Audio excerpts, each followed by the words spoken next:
first thing that came to my mind was not again. That honestly is like one fear like I always have, like, could that be me?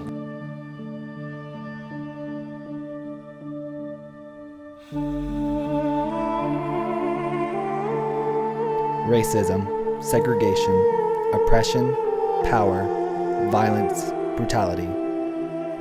These words exemplify the experience our Black brothers and sisters face every single day. It is naive to assume that they exist in a vacuum, that our university is immune from the hardships that harm our nation. In truth, they are not.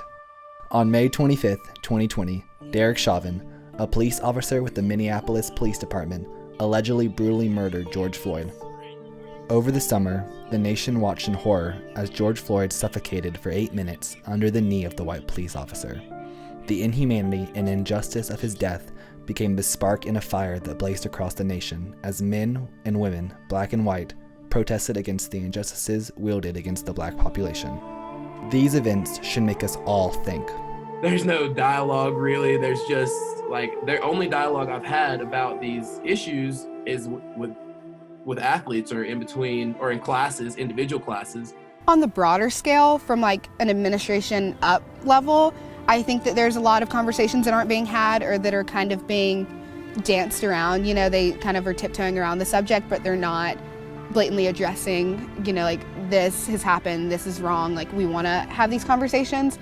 Black students and faculty at Furman were struggling to have their voices heard at a university with a predominantly white student body. This video was then created to start an open and honest conversation about where our university stands on racism and where we can improve. These stories and images are hard, but that is the point. To have conversations, to make people uncomfortable, and to truly create change. These are those stories. When I really knew it was the second grade, when I had a teacher who was really a nice teacher. She was reading a book about trains, and they had the car porters, the train porters, on the page, and she called them an N-word. And then a little boy next to me looked at me with sort of glee and sarcasm and just sort of like, she's talking about you. There was a kid in my class who called me the N-word. I remember the feeling. You know, you don't always remember all the details, but you remember how someone makes you feel. I was 6, and it was at Fort Knox, Kentucky, and I was playing some type of sport, and I beat the little boy. And it was just, and he called me the N-word. And I was shocked, and I knew I'd never been called the N-word. I knew what it was just by my mom and dad just mentioning it.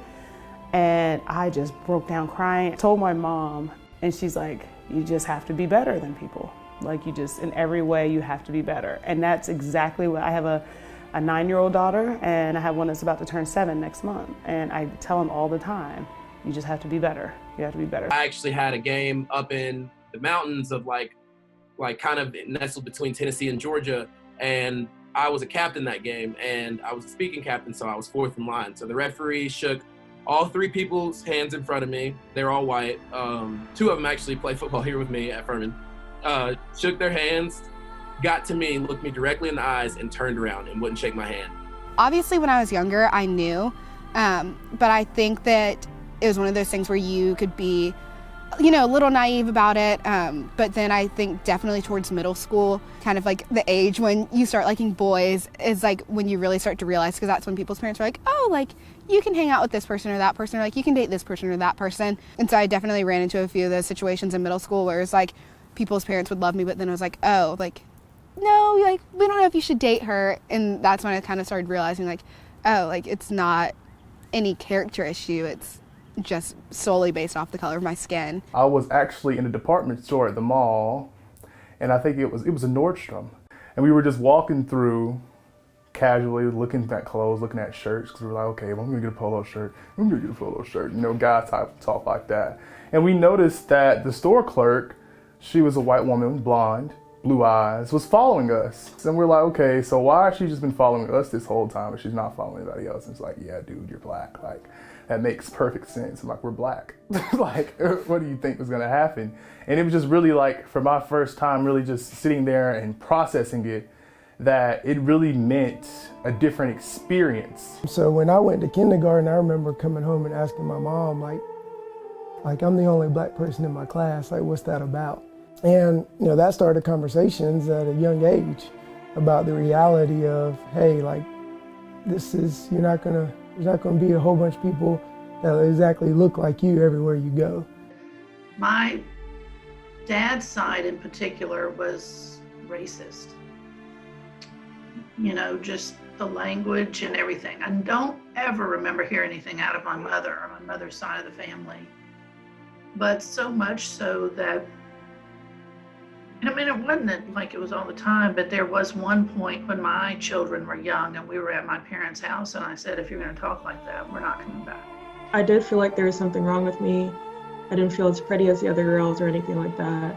It definitely impacted my self-confidence and self-esteem. And if I hadn't discovered music at that same moment in my life, I don't know where I would be right now. There's a part of this where we have to acknowledge what we are and what we're not. And as a leader of a department, and as a former coach, and as a former athlete, as a friend, as a husband, as a father, one of the things that I've shared is that I'm not black. I don't understand entirely what it means to be a black male. A number of times I've been told, you're so articulate, you speak so well. What does that mean? How am I supposed to speak? Like, what is the alternative to that statement? You're so pretty for a black girl. Okay? Like, is that a compliment? Like, what is that? So there's just some underlying racist tones. I would cry in my room, or I would start taking a stance on things, and people would start arguing with me. People that I thought were friends. I had some people say some really messed up things to me, like Elijah, you're not like one of those thugs. You don't have to try to take a stance on this movement. Like, people that I've grown up with my whole life, and those situations are what honestly broke my heart the most. You can't like me as a person and every characteristic I have and say oh, she's such a nice girl. Oh, she's so hardworking. Oh, she's so smart. And then solely off something that I can't change, decide that I shouldn't, be with your kid or this or that. I think about that all the time. Whenever I go into a store, I always hold the door for anybody, not just a female. I hold it for older white men all the time, because maybe he sees me hold the door for him. Now the next time he looks at someone that looks at me, he might think of them different because of what I just did for them. One time when I was in high school, I got pulled over, and because I didn't have my headlights on, I just completely forgot. I don't know why my headlights were off. And a cop was shining bright lights all throughout my car, and he accused me. He said it was him and his partner, and he was like, my partner seems to think you're hiding drugs in your car for no reason at all. Literally just a routine stop, and he said, my partner thinks you're hiding drugs in your car. And I was just shocked. I literally was so mad. I was like, I'll get out of this car and you can search my whhole car right now. I was like, I don't have anything in here. And luckily the other cop was actually nice, and he was like, no, that's not necessary. He was like, just turn your lights on, have a good day. And they went away. And the other cop was just infuriated that they didn't search my car. The George Floyd video that circulated on social media left many Americans shocked at the brutality. Floyd's death was another in a long line of unjustified killings by the police. George Floyd, Breonna Taylor, and countless others. These incidents are all too common, and they are the only ones we know about. According to the Washington Post, since 2017, there have been 893 black people shot to death by police. This does not count strangulation and other forms of murder. After the death of George Floyd, emotions ran high, and they continue to run high today. For many, the emotions ranged from anger to fear to shock to disappointment. But one of the overwhelming feelings was a sense of exhaustion. Exhaustion that these tragic events keep happening with no change in sight. George Floyd brought back, Trayvon Martin, and all of these different cases and instances where when the individual ones happen, you say, oh my gosh, that's awful, that's so sad. And then all of a sudden this summer, after Breonna Taylor and after George Floyd, you see all of these names pop up. And then that's when you realize, there's an underlying problem. There's a bigger issue. First thing that came to my mind is not again, A lot of people say, when they see stuff like that, they think about, could that be me? And that's definitely real. Honestly, I didn't think it was going to blow up the way that it did, because there were so many similar incidents before that. that I didn't think that anyone would pay attention to this one. George Floyd was not the first George Floyd. There was plenty of black men who died before him that people have been talking about. We're advocating on social media, protesting for in New York, Miami, Alabama, and Atlanta. The society's just not been listening. And it's been, I liken this morning to a volcano, where there's pressure from the Earth's core, and then you have, sort of magma bubble up, and then lava spews out, and just rolls out, and it's just moving, and it's unstoppable. Just pure disappointment in our nation, to know that there's people who just have hatred in their heart, to know that power is abused. But as the video continued to be shared, some Americans began to blame the victims for their own death. They pointed to Floyd's checkered past and used it as an excuse for the violent acts that took place against him. Some defended Officer Chauvin's actions over claims that George Floyd resisted arrest, but that he actually died from a drug overdose. Months later, we learned that the story they told us about George Floyd's death was an utter lie. There was no physical evidence that George Floyd was murdered by a cop. The autopsy showed that George Floyd almost certainly died of a drug overdose, fentanyl. It's just nauseating, some of the stuff that you see on Facebook where, let's make it George Floyd's fault, right? So it wasn't just the event itself, but it was how people want to turn this into something different from what it is. Not only did the cop just knee on his neck and everyone just stood around and watched, but that all bothered me tremendously. But it made me realize how messed up our country was in a lot of aspects, because the way people were defending the cop and saying how, George Floyd has a criminal history, or this and that, and it makes me so mad that Black people seem to be judged by the mistakes that they made in their past. And no matter what, if something happens to them, it's always going to be, he did this and this and this in the past. But that's not the point. It's regardless of what someone's done in the past, it's not your past that defines you. The video sparked conversations between neighbors, friends, and family. But perhaps the hardest conversation of all happened in our homes. I chose to educate my kids on this. And I chose to show them the George Floyd video. And I chose to watch my 10-year-old daughter weep. And, just watching her in that moment cry to her dad. And she didn't get it. My daughter said, "Mommy, what's racism?" I said, "Oh no, we gotta talk about it." I said, racism is when somebody doesn't like you just because of the way you look. She's like, "So somebody could just not like me because my skin's darker?" I said, "Yeah." And she said, "Is that what happened to George Floyd?" And mind blown. I look at my husband, I was like, how does she know about this? We're trying our best to hide it. There are variations of this conversation. Just had a conversation with him the other day about getting a haircut. You can't afford to look scruffy. Youth want to grow their hair long. For him, I'm like, you can't afford to look scruffy. Scruffy on you is not just sort of young and sort of, youthful. It's menacing. My parents went back and forth for the longest time about having a third child, because my dad wanted a boy, and my mom knew that if we had, a Black boy, she was like, I just knew that there would be so much more worry that we would go through. My fear for our society is that we don't get better, and I'm worrying or teaching my kids or advising my kids about some of the same things that I was advised. Yeah. Or I was taught. But once the video came out, I felt like that's when everybody was concerned. And to me, that was like, we shouldn't have to have videos. We've been telling you this. There's people dying. You have statistics. You have the numbers showing this stuff. Why do you need to see someone die before you actually decide you want to do something? The hope for many students, faculty, and staff was that George Floyd's death would not only shed light, but drive conversations and indeed spark change across the nation and here on Furman's campus. It's terrible that somebody had to lose their life so other people can have conversations, get better, but I do think that we have to have conversations. I do think that we owe it to each other. This unspeakable tragedy has to be a spark point for us as a university.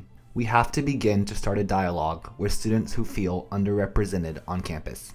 What I hear a lot of times when I talk to African American students, for example, is every day feels like work at Furman because they can't let down their guard. To give you an example, one of our basketball players was an interesting thing that he felt. He sometimes feels, this is a big, strong guy who's got a lot of success on the basketball court. He sometimes feels uncomfortable walking across our campus because he sometimes feels like people view him as a black man on a white campus. To be a person of color, especially a black man at a university like this, in light of everything that's going on and just stuff that's happened historically in the past, you have to learn how to navigate through it. Furman currently has an enrollment of 2,269 students. Out of those students, only 158 of those are black. That is only 6% of the entire student population. Sometimes there just be random community members looking at you funny, like you don't belong, you know? So you have, like I said, having to be cognizant of how you look and how people are seeing you, like that double consciousness factor that so many people talk about, you know, historically. Thinking about how other people see you as well as seeing you for yourself internally, and having to deal with how do you balance those two things is a lot. This lack of diversity is not only an issue within the classroom, but with the professors leading the class as well. The only time I really see black men or on campus in positions of power kind of are in sports. Like, I don't know if there's any black men professors on this campus. We have Dr. King, and obviously you're in that class, and I think she's great.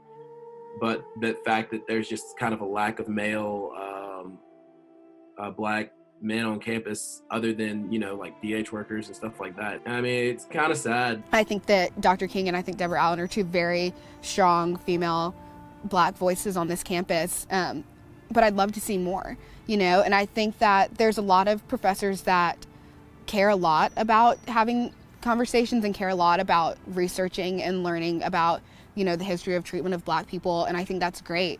But I think it would be even better if we had actual African American teachers conducting that research and teaching those courses. In February of 2020, Furman reported that they only had 13 black faculty members teaching on campus. This leaves most of our black student body without a true role model or mentor to look to. These issues were brought even more to focus with the creation of the Black at Furman Instagram page. This page was created to tell the stories of black and people of color students, alumni, and faculty on campus.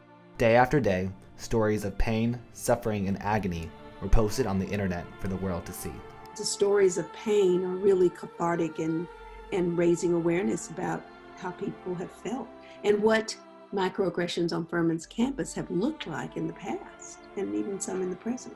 I don't know, I was following that Black at Furman page on Instagram this summer, and just hearing stories about how like professors were being like kind of, you know, discriminating against like black people and other races. That was a little disheartening. These issues are still relevant on today's campus and around our community. Frustration still exists, fear still exists, pain still exists. However, in that frustration, in that pain, and in that fear, there is so much truth to be told as well. What we as a community have to do is to continue to give voice to that truth and to find ways to broadcast it in the most productive way. I just want to find ways where we can, you know, I mean, everybody can feel like they're heard. I want where everyone feels secure in telling their story and their truth and not calling them out because their truth is or ignoring their truth. You see these videos on the news and it's easy to dismiss them and say, oh, well, he had a whatever, and I don't actually know him, like I don't know what but when you know there's a Furman student that does the same things you do every day and they've had completely different experiences than you because of their skin color, then I think that makes it a lot more in your face. And I think that's what needs to be done, is like there needs to be a way where students of color can share their experiences and their thoughts and how they feel, to where the others, like everyone else on the campus, can hear it. I think it's scary, and I think that it can be uncomfortable to have these conversations and to admit that you might be ignorant in a sense, but I think, you know, some people just get so stuck in the fear of sounding ignorant that they're afraid to approach the issue. I think a lot of people are afraid to talk about it. I think too, I don't know if COVID and the idea that we're back on campus trying to navigate a life during a pandemic, is that distraction because it truthfully is distraction, or because we look to it to excuse conversation because we're afraid. One major question that needs to be asked is how has Furman handled the racial injustices going on in our nation? One thing to be sure is that Furman was in fact going in the right direction even before the racial tensions erupted over the summer. You know, diversity is worked out every day. It's lived, it's the routine practices. It is the engagement between you and I. It is the engagement between peers. It is an engagement between, administrators. That is diversity, and that works out and fashions and forms the culture of diversity. And I think we're continuing to do that and working out in effective ways. However, even though Furman is heading in the right direction, there is still so much more work to be done. We have to get better because diversity of thought, diversity in every way and form makes us better as people. Obviously our enrollment has gone up as far as Black students are concerned. I think we do a better job of implementing programming as far as our Black students on campus trying to create a culture, which I think still has to be improved. I think faculty and staff, from a percentage standpoint, the numbers going up is a great improvement. I still think that could go up as well. But I think things like that have gotten better. You know, they have no choice but to get better because you keep living, right? But I think that the biggest thing is that people have encountered and people are more comfortable now than they were in the year 2000. As Coach Brian Bratton emphasized, there are in fact programs in place for Black students on campus. One of those resources is the Office of the Center for Inclusive Communities. But to find this office, located in the back of the Trone Student Center, is not always easy, especially for new students. But their goal is to foster a sense of belonging among those who are underrepresented on campus. There, you have the ability to get connected to the Student Diversity Council, the umbrella organization for identity-based organizations on campus. The SDC's job is to not only promote diversity on Furman's campus, but within the Greenville community as well.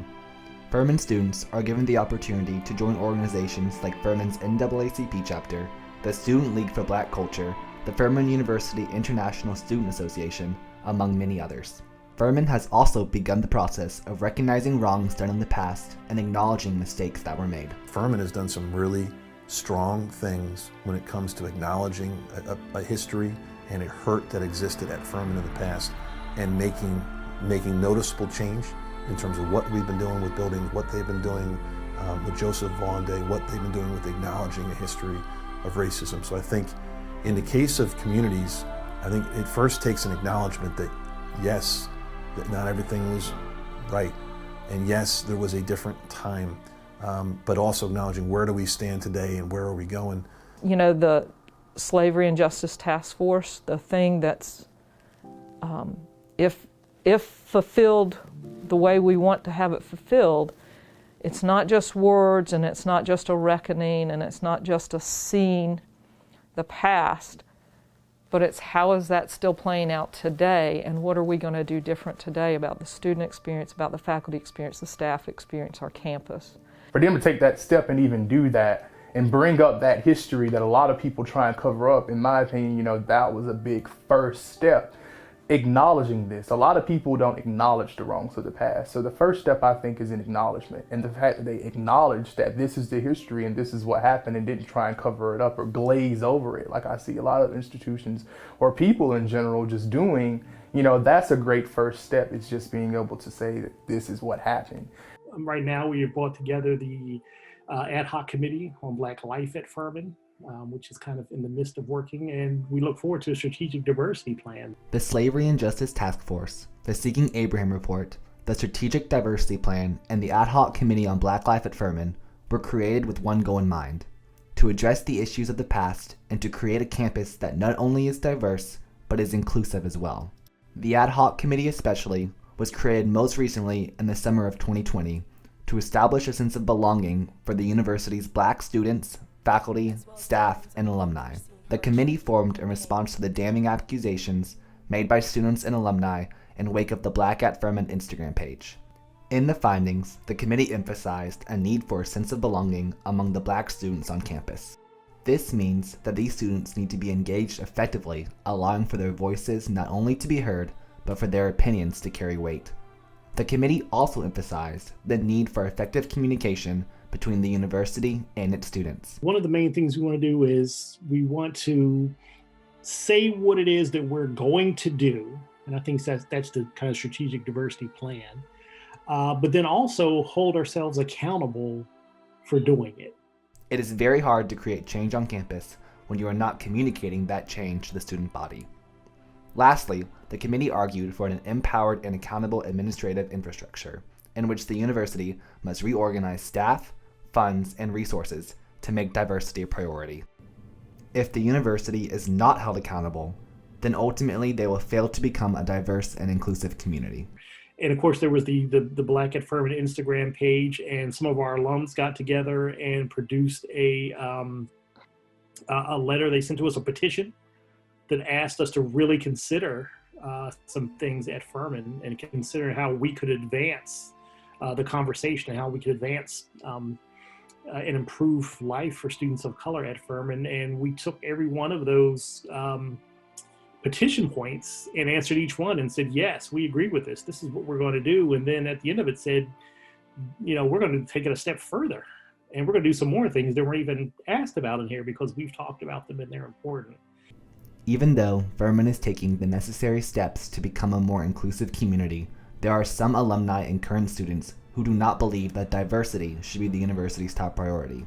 Some believe issues of injustice do not exist on our campus. There were some alums from way back in the 60s and 70s that said, oh my gosh, what has happened to Furman? It was never like that when I was there. And just the fact that those words could come out of somebody's mouth is shocking, right? Yeah, maybe Joseph Furman didn't act like he was persecuted, because what are you going to do when you are the one only Black man on a white campus? You're going to get along. Not everybody's happy with that. And she and I have talked, I think, at many junctures in Furman's history.